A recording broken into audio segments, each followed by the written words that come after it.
माय माऊली नमस्कार. श्री नर्मदा पुराण रेवाखंड कथासार अभिवाचन करत आहे.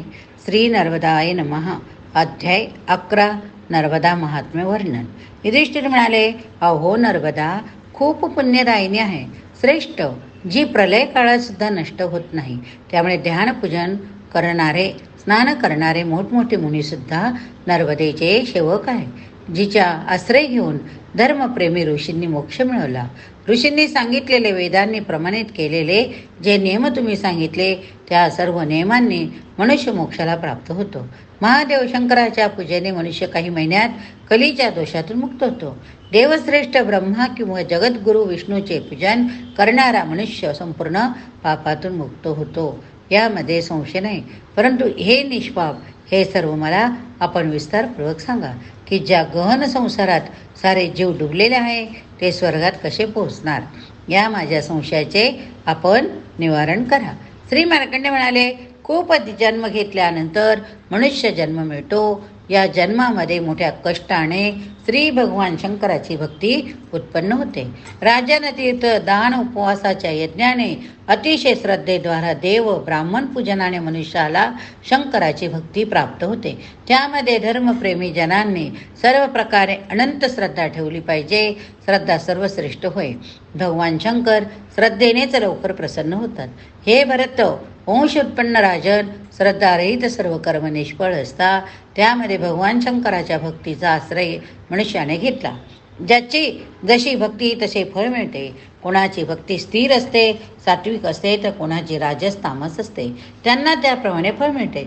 सर्व जीव आपल्या कर्मानुसार वारंवार या संसारात येत जात असतात. शेकडो जन्मात देवाचे पूजन करणाऱ्या ज्ञानी पुरुषाच्या पापकर्माचा नाश झाल्यावरच ब्रह्मा विष्णू महेश रूपी शंकराची भक्ती होते. भगवान शंकरामुळे मनुष्याला निसंदेह मोक्ष प्राप्त होतो. तसेच जो ब्राह्मण नर्मदा तटाचा आश्रय घेऊन निसंशय तिन्ही वेदांच्या मार्गात आहे तो परमगती प्राप्त करतो. एका मनाचा पुरुष अविकारी अविनाशी शंकराची भक्तीपूर्वक पूजा करतो तो लवकरच सिद्धी मिळवतो. अन्य मनुष्याला सिद्धी मिळाव्यास खूप वेळ लागतो, परंतु नर्मदा तटावर सिद्धी लवकरच मिळते. सांख्य शास्त्राचे ज्ञाता जनसुद्धा वर्षात सिद्ध होतात. ज्ञान प्राप्त झालेले वैष्णवसुद्धा सिद्ध होतात. नदीचे पाणी समुद्राला मिळते, त्याप्रमाणे सर्व योग जाणणारे लोक माहेश्वर योगास प्राप्त करून प्रलय काळात एकता मिळवतात. तेव्हा सर्व योगात माहेश्वर योग श्रेष्ठ होय. महेश्वर शंकराच्या परमभक्ती रूपात माहेश्वर योगाला प्राप्त करून मुक्त होतात. या नर्मदा तटावर भगवान शंकराची पूजा उपासना केल्याने मनुष्य पुनर्जन्म घेत नाही. ही गती खूप दुर्लभ होय, सर्व पापांचे नाश करणारी आहे. जीव नर्मदेचा आश्रय घेऊन लवकरच संसारातून मुक्त होतो. तेव्हा मनुष्याने नित्य नर्मदेमध्ये स्नान केले पाहिजे. भस्माचे लेपन करून नर्मदा तीरावर जाऊन मनुष्य शीघ्रगतीने सिद्धी मिळवतो.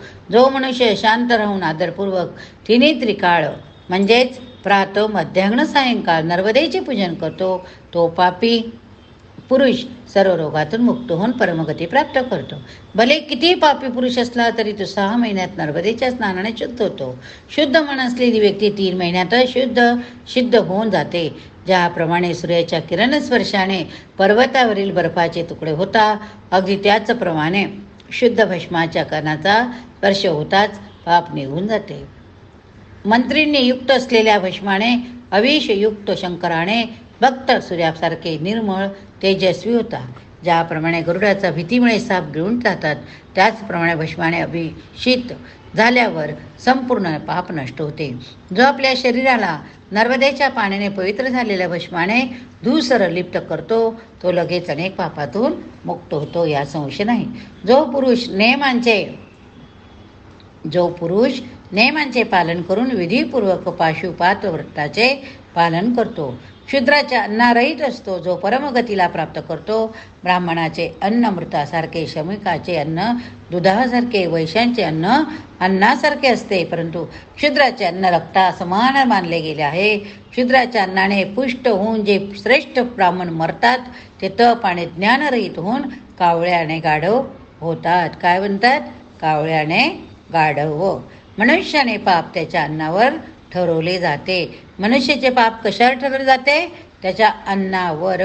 म्हणूनच सात्विक आहार खावा. जो ज्याने अन्न खातो, जो ज्याचे अन्न खातो त्याप्रमाणे होतो.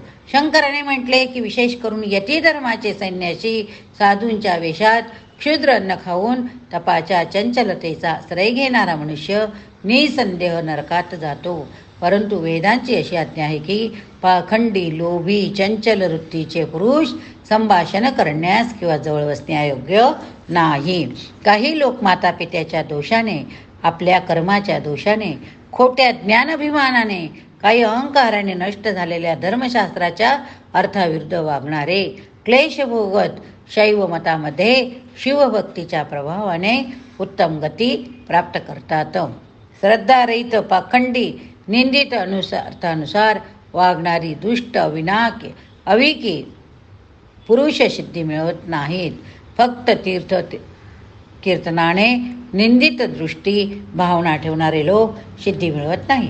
तीर्थाचा मोठा प्रभाव असल्यामुळे किंवा शंकराच्या भक्तीचा आश्रय घेणारे विषय लोलुप जन निसंदेह नीच योनीत जन्म घेतात. तीर्थ किंवा दानाने सर्व पापांचा नाश होत नाही, परंतु अज्ञान किंवा प्रसादाने न झालेले पाप विनिष्ट होतात. असे समजून विधीपूर्वक परमात्म्याचा जप करत ब्राह्मणाने सतत स्वधर्माचे पालन केले पाहिजे. जो धर्मरूप त्रिलोचन रुद्राच्या मंत्राचे ध्येन जप करतो तो आसक्तीरहित पुरुष 6 महिन्यात साक्षात शंकराचे दर्शन करतो. जो नर्मदेच्या तटावर निवास करून इंद्रियाला वश न होता रुद्रसहितेच्या 10 वृत्त्या करतो तो सर्व पापातून मुक्त होतो. जो पुरुष नर्मदा तटावर निवास करून शिव किंवा विष्णूच्या पुराणसहिताचे नियमित पाठ करतो, नर्मदेच्या तटावर शिव किंवा विष्णूच्या लीलाविषयी वर्णन करतो, तो शिवाजवळ शिवस्वरूप होतो. प्रलयापर्यंत तो स्वर्गलोकात पूजित असतो. संसाराच्या दुःखातून निवृत्त होण्याकरिता प्रथम नंदीश्वराने सांगितलेली देव, ऋषी, सिद्ध, गंधर्वाच्या मध्ये शिवालयात नंदीद्वारे गायलेल्या शुभ गीताला हे राजन तू एकाग्र मनाने ऐक. ही पवित्र नंदी गीता संसाराच्या भयाचा नाश करणारी, स्वर्ग व मोक्ष देणारी होय. मार्कंडेयजी काय म्हणतात? नंदीश्वराने गायलेल्या शुभ गीतेमध्ये असे सांगितले की पावलोपावली संसार तपाने संतप्त झालेल्यांना, स्वतःच्या नाना प्रकारच्या कर्माने जखडलेल्यांना, संसाररूपी गहन गोयेला सोडू इच्छिणाऱ्यांना हिताची एकमात्र गोष्ट सावधानतेने सांगितली. पुढील भाग पुढच्या भागात बघूया.